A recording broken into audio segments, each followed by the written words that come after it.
Dun-dun, dun-dun-dun-dun, dun-dun-dun-dun. Welcome to Dungeon Master Level 1, the greatest self-sound affected podcast on the internet. This is the continuing adventures of a first-time Dungeon Master with a group of first-time players. With me, as usual, is my BFF, Ted. That's officially what it says under you for the YouTube video today. God. Hello everyone. Hello. Again. All right, so we are back from the holiday break. We had a big week, a good adventure. We lost a player, which is unfortunate, but they didn't die. They just correct, right? A character did not die. The player decided not to continue. I guess we'll start there. This was a group of first-time players. He was a friend of mine. He's dead to me now. No. He was a friend. He is no longer. He was the godfather of my son, but nope, we're cutting him out. He's no longer the godfather. No more. He is a friend. He is still a friend. He's still a godfather. He is still a godfather. This is was a new experience for him. It's something he was willing to try out. But he himself is also a father of 2 young children and is starting a new job this year, actually, and just did not feel that it was really his thing, which is totally cool. Everybody likes their own stuff and can... and that's just how it goes sometimes. Yeah, that's how it goes. You try something new and you say, you know what? Not for me. Yeah. I don't like this. And that's totally fine. Or it could just even be, I like this, I just don't have the time to devote to this, which I totally understand. Yeah, 100%. Another factor in it is changing jobs. He had a new computer because they don't own a personal computer. He only has had work computers, and they will be monitoring his new computer because nobody trusts anybody anymore. And I guess they are uncomfortable with the idea that someone might do something on their computer, even when it's not work, work hours or whatever. But, such is life. Hold on one second, Merritt. I'm just going to put the cans on, and I'm glad that we're going to leave this in for this show. Oh, absolutely. I don't edit crap. Let me just put these cans on just so that I'm not blasting for there. Here we go. Output. External headphones. There we go. Great. Perfect. Folks, this is how the sausage gets made. Right. And this is all staying in. All access behind the scenes. Look. I feel like I saw a tweet recently that was somebody that was like, stop saying you're going to edit this out because we know you're not going to. It's not a funny joke on podcasts anymore. And to which I say, you know what? We go all the other way. We go to the other side. We're not going to edit out. We promise to never edit anything out. You know what? Don't edit it out. Leave it in. Leave the rough edges on the side. 100%. Before we dive into the content, I have to ask you something. Yeah. How many unique listeners are we at right now? For this week, like 7. We were doing so well. I think it dropped because of the holiday. I think that. Yeah, I'm sure that's why. That's it. Everybody was like, "I'm not listening to these assholes anymore." No, I really think our schedule got a little thrown off. We didn't record and release per usual. Right. You need to be consistent. We have an estimated audience of 19. In the last 7 days, we have 5 unique listeners. That's awesome. No, I'm super happy with that. That's great. Like the fact that it's better than just me and my wife listening to it. Oh wait, have you been listening to past episodes? No. Okay, me neither. No, I listened to it in the void. No, I really haven't. I listened to the first one just to see how it sounded, like just put it on play when I was doing stuff in the kitchen, and because I thought it was fun and funny, and so I had it on. But I haven't been listening to past episodes. Hopefully they sound okay. Maybe they sound terrible. Maybe that's why we're down to just 5. People put it on and leave it on for their dogs when they go to work. Well, there is a podcast I feel like I've talked about it before, but there's a podcast that I've listened to that is just a bad audio quality. Well, there's no intro music, there's no outro music. They just talk, and they make like $60,000 a month from their Well, Patreon. that's the dream. Isn't the dream talk about nonsense and have people like repeat the same things that you said that you weren't even thinking about over and over again on Twitter or whatever? Ugh, God, sorry. Maybe not. Getting off topic already. Anyways, yeah, so we lost a player. Oh, and I also just found out, I know I had mentioned we were going to bring, and this will, let's talk about what happened this week first, and then I'll come back to it. So a lot happened for our adventurers this week. They retrieved the key from the corpse in the spider cave, traveled back to the small village of Oakdale, and stayed there overnight. Wait, was that town called Oakdale? Yeah. Really? Yeah. How did I not make that? How did I not make that connection? Because I lived in a town called Oakdale. Seriously.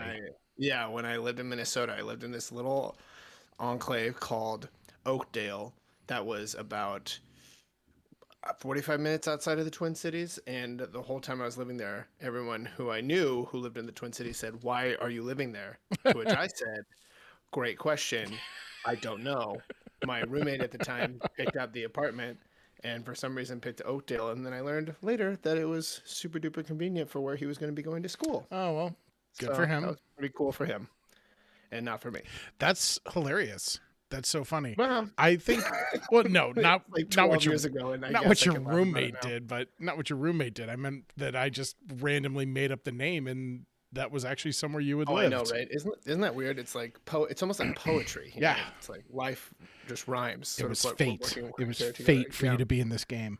So yeah, and so uneventful. Stay there. Villagers were happy to see everyone again because they paid you. That you paid them really well the first time, so they treated you well. And then you returned to the capital city of Oban and the castle, and were greeted by a procession of soldiers who escorted you directly into the throne room, allowing the heroes to keep their weapons this time. And the king explained a little bit about the quest and the key that you had to return.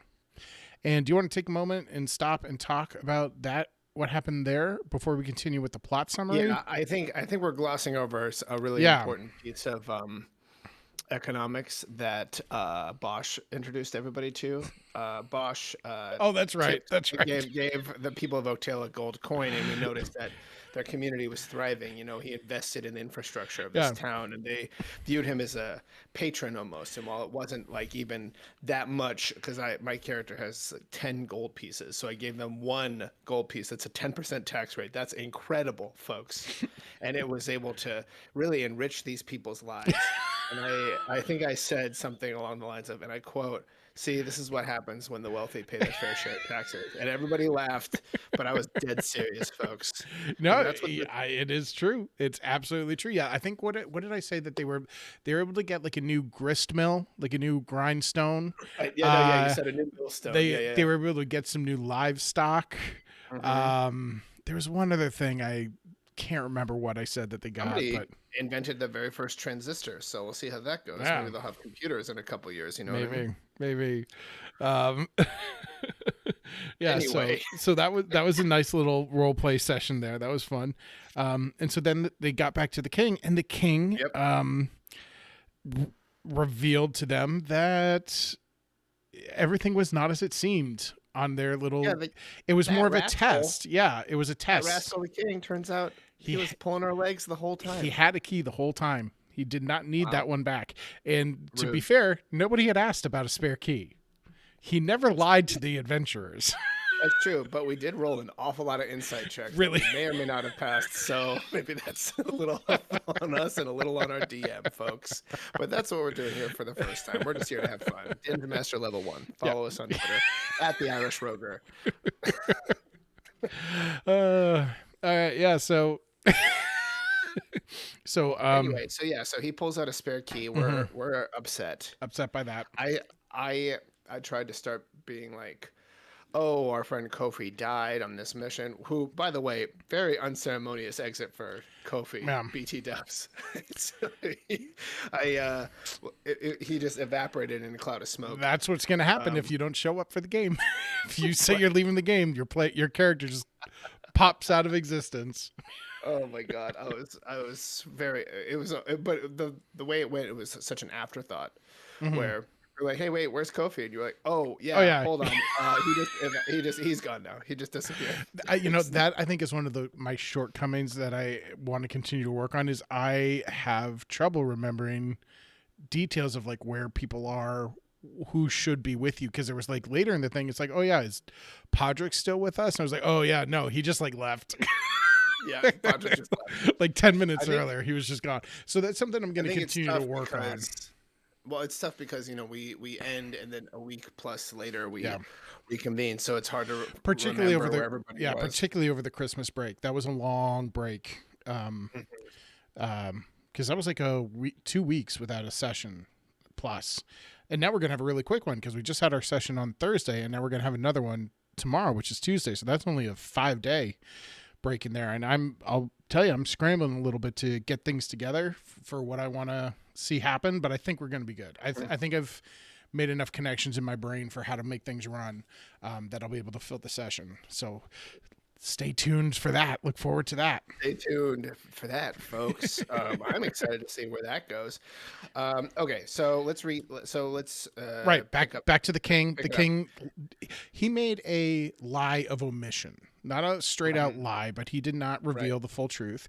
That the quest to retrieve the key was really more of a test to see how these adventurers fared and how they performed, how they treated people that they met along the way, because they are new to Tarmalon, the continent of Tarmalon, and the king showed them that they actually have a very important role to play, that their images have appeared in this orb that was stored in the king's vault. And so they've sort of been selected by destiny to perform something of great importance. And they're new here. No one knows them at all. And so the king wanted to see what kind of people they were. And, they performed very admirably. They helped a village with a bandit problem. They took on the giant spider and the spiderlings and took on a pack of giant rats and did well. They took care of each other. They took care of the village. They treated people with respect and honesty. So, Hmm. they did well. Yeah, we did it. We passed all the tests by just not being total Just not jerks, being jerks. folks. Bar was set Um, really high. bar set real high. We're just don't be jerks, and we did it. Yeah, so we did all of that, and then we go into the vault, and after a lot of back and forth, but I'm gonna spare recapping every Mm-hmm. word that was said because it was pretty much just like we were going to go into the vault eventually. So Yeah. we just go into the vault after some back and forth. I tried to deceive the king to try to like be really passive aggressive almost. It's something I'm also discovering that Bosch is actually like super duper passive aggressive, just kind of like, oh well, that would have been nice if we had known that, Your Majesty. Oh, that's right. And then You even got passive aggressive with the villagers in Oakdale. Been like, it would have been nice to know about the giant spiders, and I yeah, thought of it on the spot. I thought it was a pretty good response. That's the king's hunting grounds. They don't go there. That's hmm off limits for them. Which makes sense, I think. But it is I love that you it showed is up kind and of you were a just fun like, what the character. fuck, guys? Yeah, it is kind of a funny character development that was unintentional, just to be super duper passive Yeah, aggressive to yeah, everybody that I come across who has committed even the slightest slight or whatever. So yeah. we go into the vault. Anybody watching, just watch me put a glass up to my mouth, and I did not take a drink. So hope you enjoyed that on the video feed, folks. We go into the vault.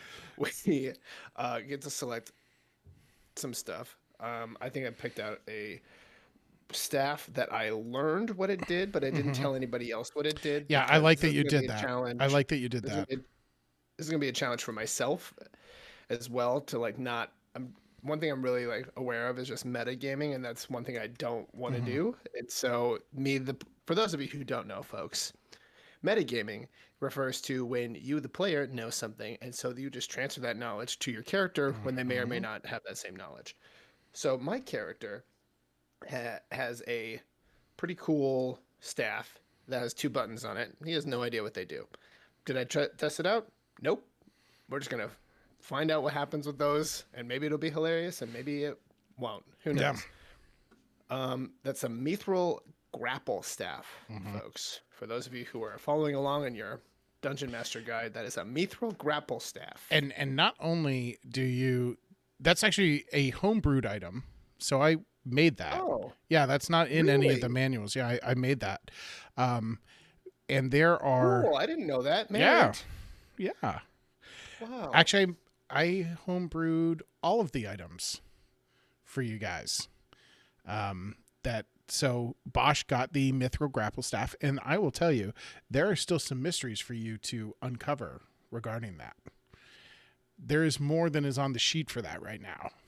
Okay, cool. I'm excited. And then I made some special chain mail armor for our Aarakocra player. That it is armor made out of enchanted griffin feathers. So it is a heavy armor, but with the characteristics, the protection of a heavy armor, characteristics of a medium armor, and he's also capable of removing it as a bonus action. So in case he needs to fly more than he can in the armor in an emergency, it can fall off immediately, which I think is pretty cool. And then our Goliath barbarian got a bracer of, I think I called it the bracer of the Stone Mountain, and it is just gives him a good defensive boost. So I think that'll be cool. What was I going to say? There was something else I was going to say about the characters and the items, and it's gone. That's okay. We got some cool stuff. Let's just move past it, Yeah, shall we? yeah. So we look further down the Oh vault. wait, no, I remembered now. Oh my God, I remember. Merritt, No, come on. this is important, and it goes back. It goes. God, Merritt. No, please continue. It goes. I'm sure this is important. It goes back to the Aarakocra character, Lek, his armor. So as we have previously discussed, Lek, from a early age to age 3, which is maturity for an Aarakocra, was in captivity. Whoa, wait, age 3 is Yep. maturity for Aarakocra? Yep. They are not particularly long lived. I think they died about 25. Wow. So yeah. Well, birds have short lifespans. Not African greys, my guy. Okay, Come on. fine. Don't you know anything about birds? No. Let's be real. Not really. Actually, I don't know anything about birds. Called you out, folks. This is why you're listening to the pod, because I called him like I sees him, and I will call BS when I see it. So, but yeah, so he was a slave, chained throughout all of his life. So partially because of that, partially because a character that can just like permanently fly is a little problematic. His flight speed is actually reduced from 30 to 60 to 30, and he cannot sustain flight because he never really he was never free. He's never had sustained flight. Those muscles are atrophied. So he can't stay airborne like you would normally with the fly spell or as an Aarakocra. So that way he can still like fly up to something. He can easily move over difficult terrain, but it's not as game breaking as just full flight would be all the time. The trade-off for that is his talent attack is stronger than the Aarakocra's normally is because he's spent all that time walking, so his leg muscles are more developed. So I thought that was an interesting little thing we did with the character in the character creation for him, and the armor helps fit into that, so he can still maintain, because you cannot fly wearing heavy armor, but here he has a medium armor that he can still partially fly in. And again, there are more things for him to discover for his armor as he gets more accustomed to it and learns more about it and such. So that's that. Dope. Yeah, dope. Okay, anyway, so picked out your items, and the king brought you to the end of the vault, the back side of this huge vault, and there was this orb glowing with the same electrical energy that the warp storms have. And you look at the vault, or you look at the orb, see your faces appear in them. Each of the 3 adventurers see the other ones as well as your own. And then Jun Li tried to seize the orb. Jun Li was the king's elven assistant, but a power surge. He was also. I tried to make it clear he was not under his own control. Someone else was controlling him. Oh, I didn't get that. Oh, see. I didn't mean to spoil that. I tried to make it clear because when I said he seized the orb and opened his mouth, and spoke without it moving, I wanted it to seem like someone was projecting speech through him. And maybe I should have done more to be like his eyes were rolled back and like you only saw the whites of his eyes, or his movement was more natural. So learning moment for me. I wanted that to be apparent. Apparently it wasn't. So we're, something to work on.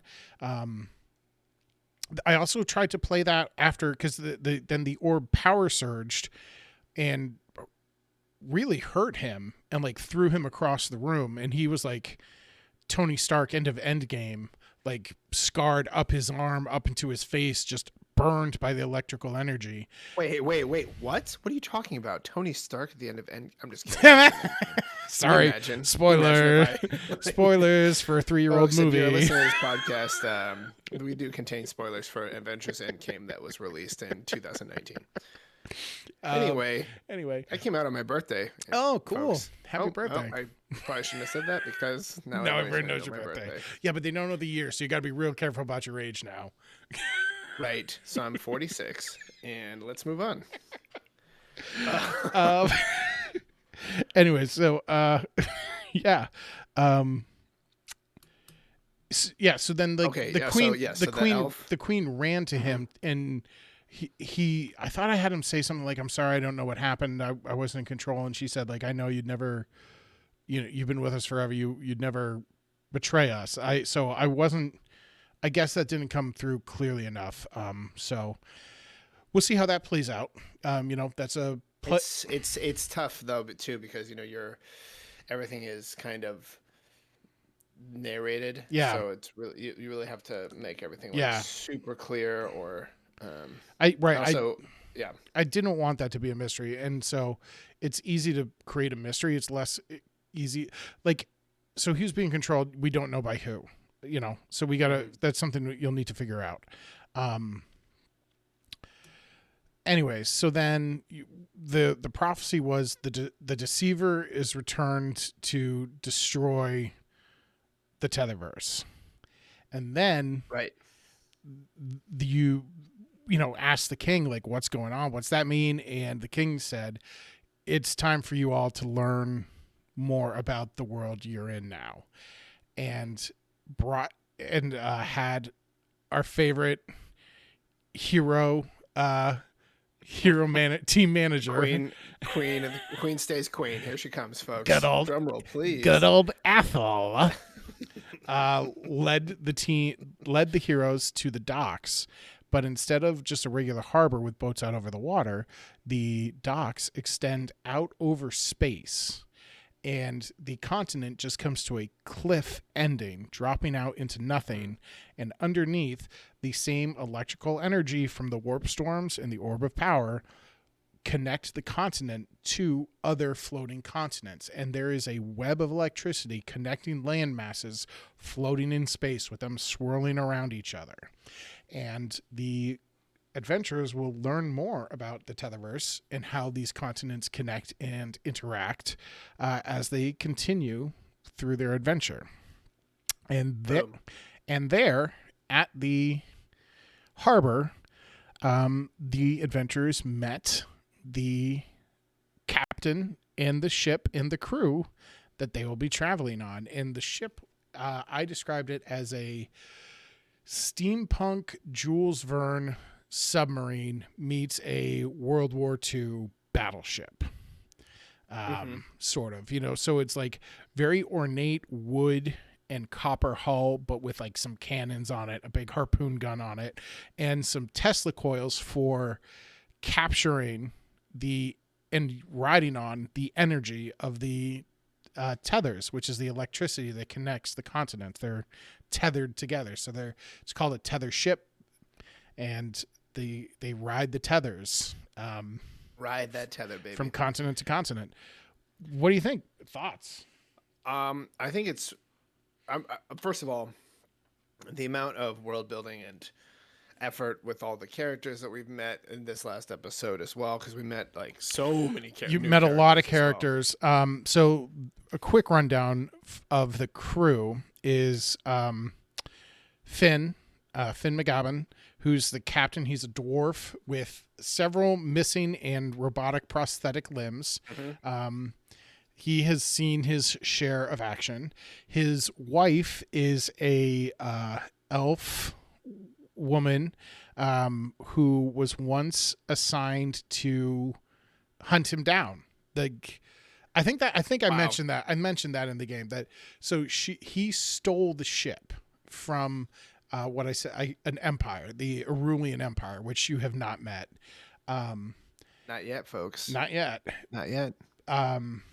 And she was part of the empire and sent to hunt him down and capture him. But she, impressed by his tactical thinking and roguish charm, fell in love and Wow. went AWOL.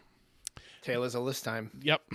And then the ship's muscle is a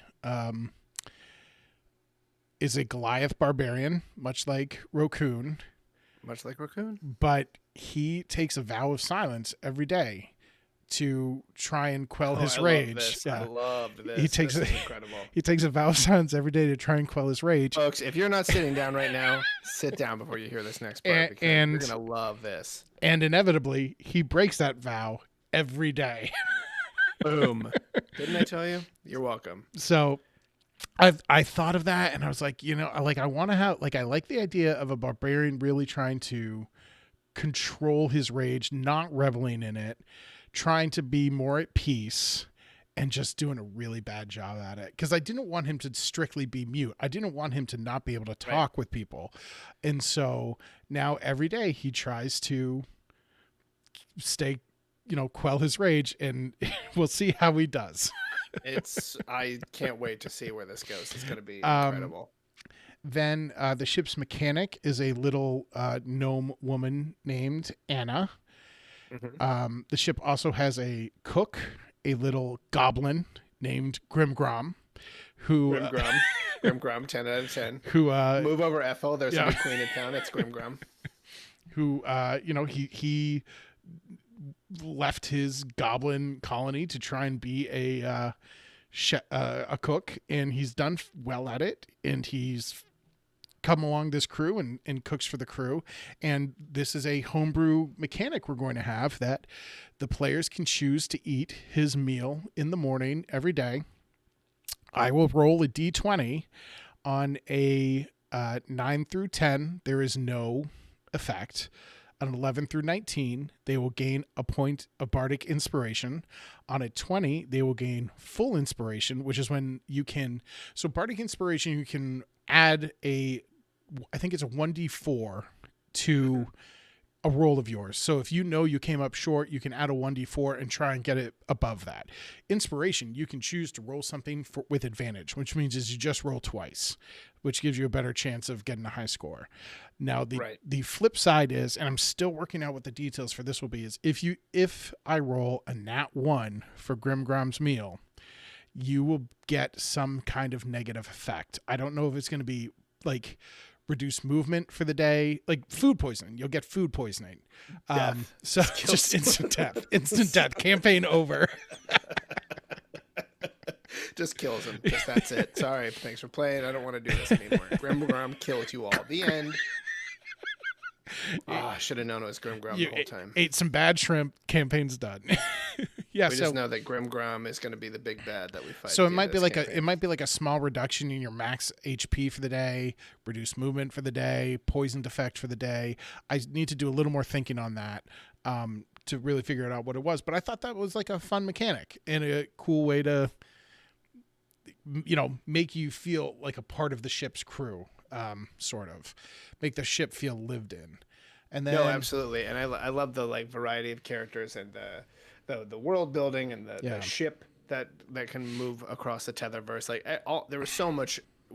I could tell there was so much time and effort put into everything for this last campaign. It was just at times it just felt like it was so much that I feel like I wish I had taken notes because I immediately forgot everyone's names. Well, we can. That's just what we can happens go when over- you're that's what 48 happens. years old, folks. Anyway. Anyway, And then the last member, not really a member of the crew, but on the ship, is the captain's daughter, who has a pet direwolf. And right. I have and a her name is Sansa Stark. Nope. it No, was no, it's not. Haley, and I have a little backstory that maybe if some downtime on the ship, if people are socializing, you might ask about it and get to find out. But I'm not going to tell you that right now.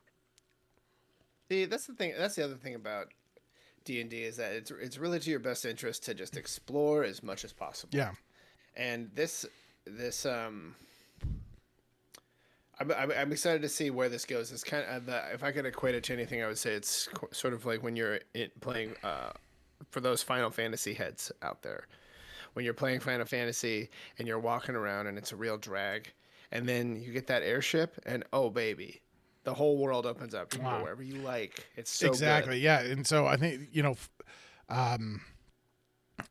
I struggled with whether to hide the nature of the Tetherverse from you, but I felt like I wanted to get a couple of sessions done and sort of start the world building before I open up this infinite space. This is while yes, it is a singular world that you will learn more about, it's also in a way very infinite because right, as we have learned, these different continents can move through space and time at different speeds. And so the reason Kofi was sort of a 50s greaser is because the continent he grew up on advanced faster than other ones.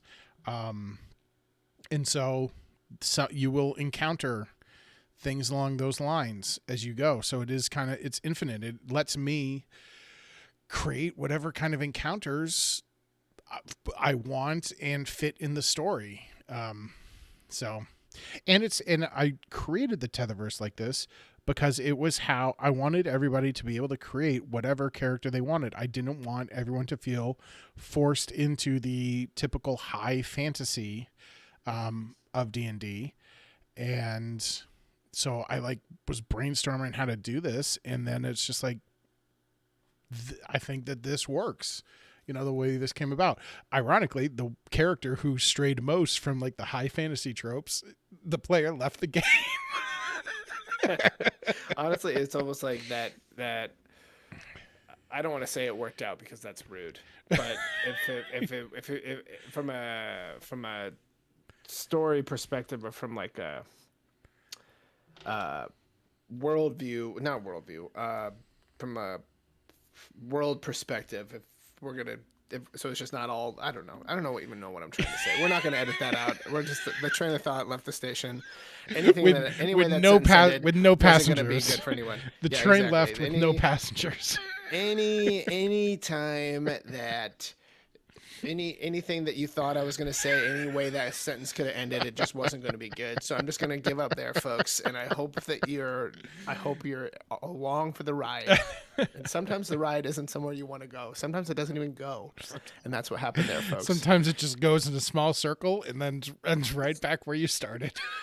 You know how you start saying something, you're like, wow, anything I say is just going to be really mean. I better stop. But instead of stopping, you just keep talking for a while. That's what happened there, folks. All right. And then we had one more thing going on. So you met the whole crew. The ship was getting ready to leave, but you had I met the squad.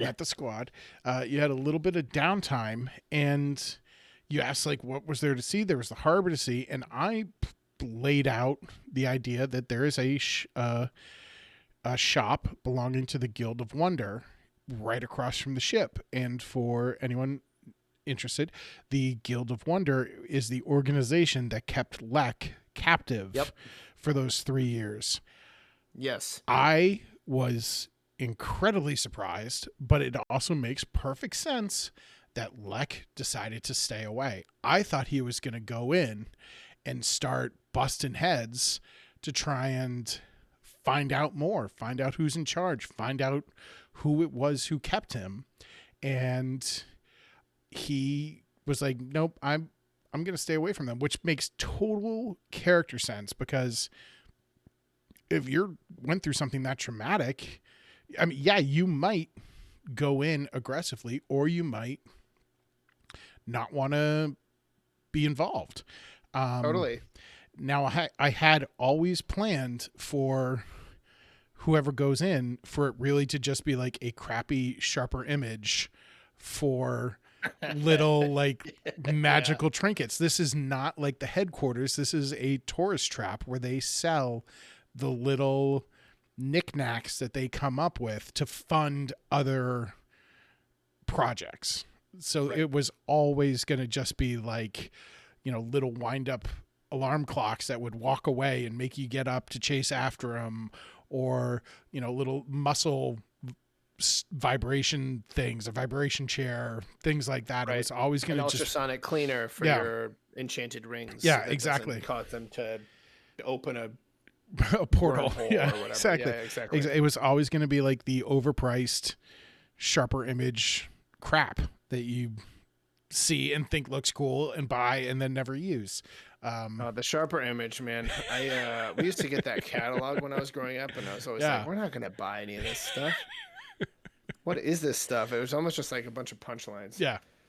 Yeah. So I was really surprised that he did not go in, but I, am impressed by it.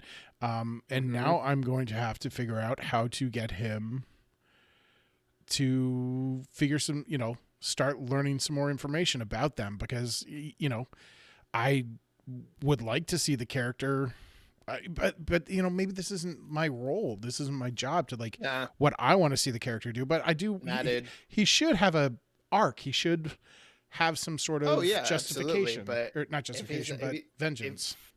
If he's not gonna pick up the breadcrumbs, you can't like Right. force him to Right. go follow them. You gotta be flexible and find another way to do it. Yeah, and that's that's Maybe my it's job. like maybe the Guild of Wonder is like, we're seizing your ship, and then we get a like whole like That's throwdown with them or something. They're just That is an interesting a bunch idea. of jerks. I've had some There's, similar ideas. Yeah. hmm But I also if I wanted- come online tomorrow and the Guild of Wonder raids the ship, I'm gonna That's not flip tomorrow. out. That's not I'm gonna tomorrow's flip out. encounter. That's not on the docket for tomorrow. Okay, cool. I also wanted to have that to try and challenge his expectations of the Guild of Wonder, because like he's experienced the absolute worst of them, but then like this is just like an innocent teenager with a job in the shop, like challenge his expectations of what the Guild of Wonder is and his preconceptions. Like, maybe not everyone in the organization is evil. Maybe not everyone knew about what was going on, that he was kept captive and experimented on, that sort of stuff. So, but we'll see how it plays out. And, I'm going to put out more breadcrumbs for him, and for all the players for, the things they're going to encounter. Yeah. And so, but I was impressed again by his role playing, because he also, in like the first session, second session, something like that, he, he's a cleric, but he doesn't know his god. He doesn't know where his power is coming from. And so he like played the combat as if he was accidentally casting the spells, like he given the divine gift, but not understanding it.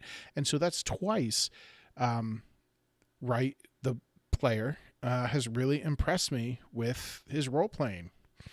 Right? Did it right. He did it folks. right. He did it right.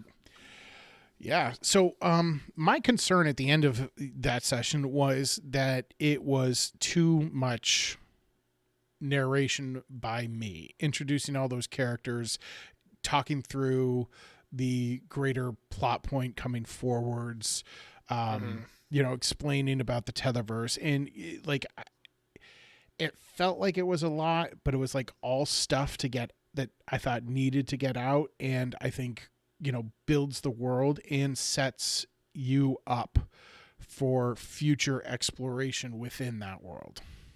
I agree. There were a lot of boxes that needed to get checked. Yeah. Um, I think that moving forward, or just what I would have liked to have seen, would be an opportunity for us to have some autonomy when things are happening. It seemed, instead of, because I think that it's easy when you're approaching this from if this is your first time doing Dungeons and Dragons or whatever.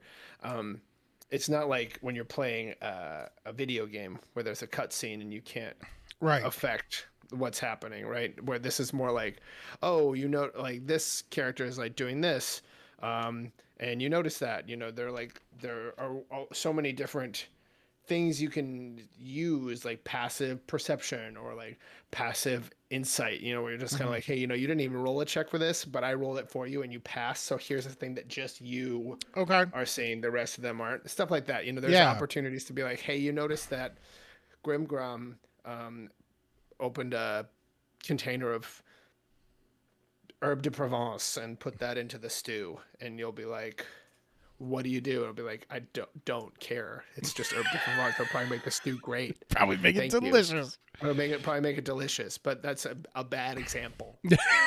That's kind of what I'm. Yeah, that's a interesting way to put it, because that session, a lot of it really was like a cutscene from a video game. It was just like I wanted to get those characters all out there. I wanted to get the Tetherverse explained, get you guys on the ship so you can start moving forward. So it really was, particularly the second half of that session after you left the king and we're asking about all of that, and struggling with being really aggressive about being lied to, which you were. Passive aggressive, folks.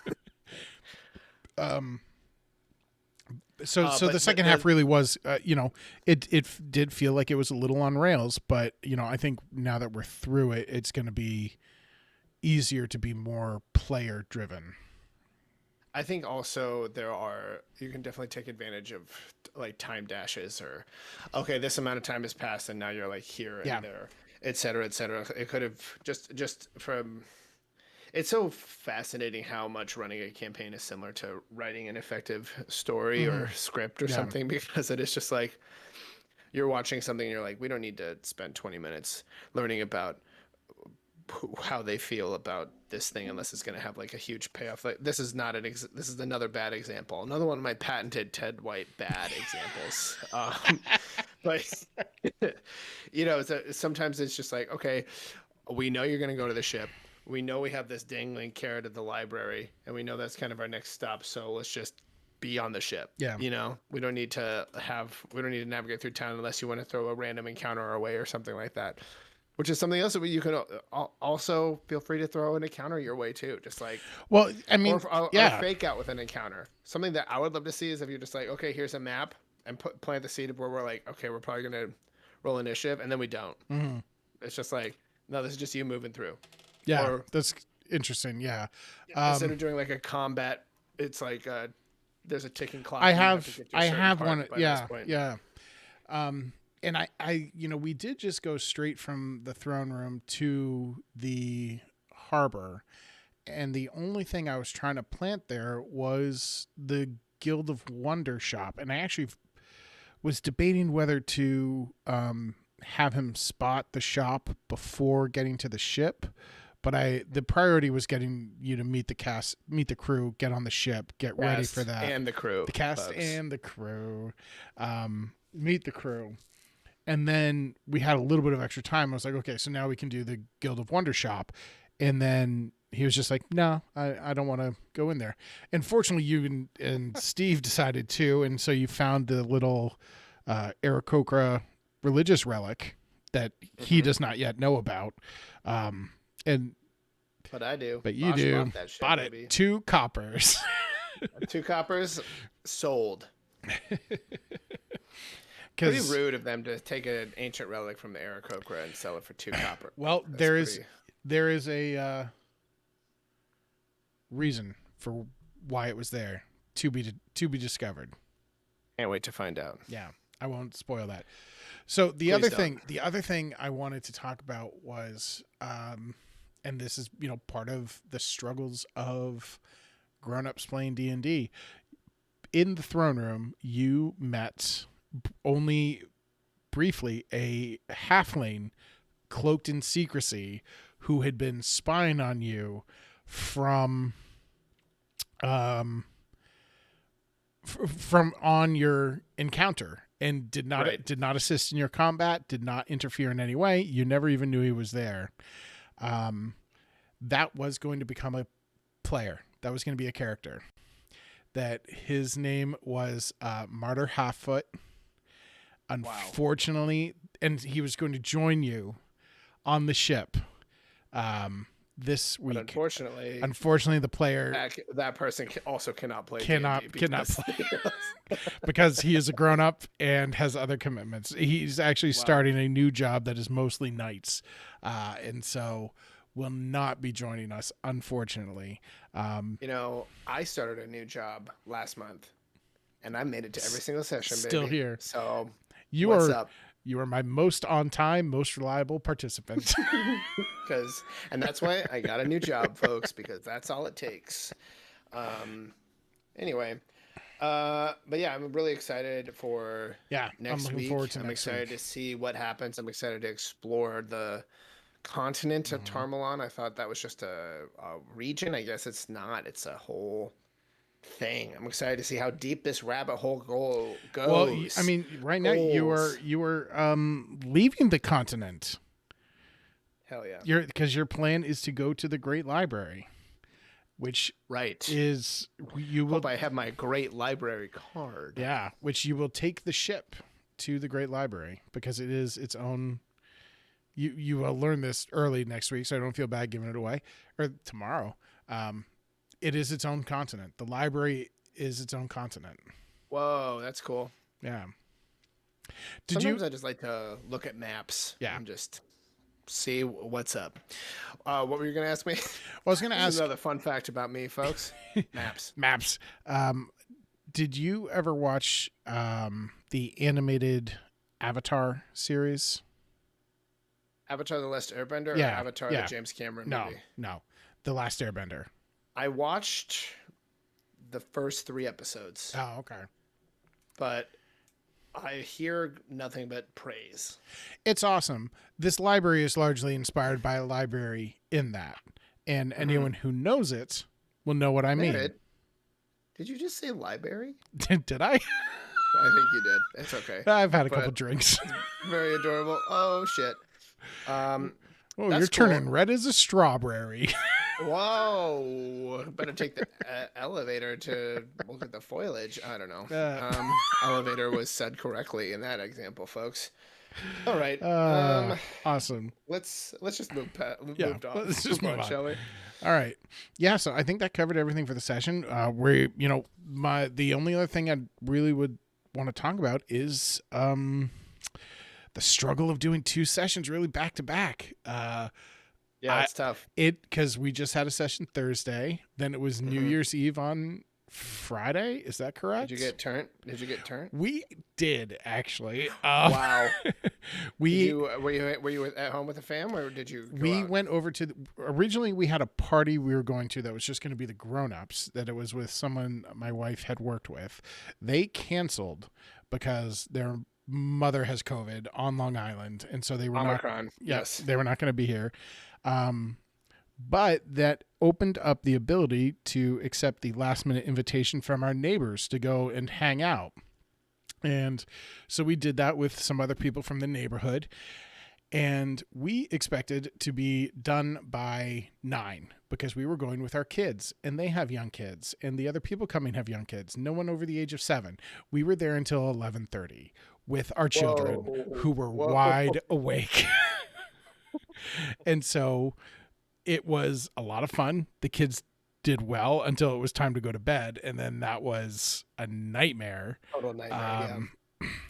But but everybody survived. Everybody's feeling well, which is good. 3 days later, not I think we're all good. Everybody's taking tests for school and stuff, and so everybody's good. But yeah, it was a big weekend for that.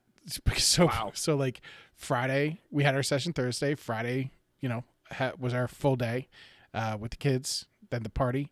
Then Saturday was a full day of recovery from a New Year's Eve with the kids. Excuse me. Oh. And then, we had Sunday, and then here we are on Monday, and I have some work to do for tomorrow. But I think I have everything planned. It took me like a day to sort of like figure out what I wanted to have happen, how I wanted to, what the mechanics involved in it would be. Mm-hmm. And I think I have that. And now I'm actually going to spend the rest of this evening working up. There you go. What's going to writing it out, creating a map, or more likely finding an appropriate and then stealing a map off of the internet. Hell yeah!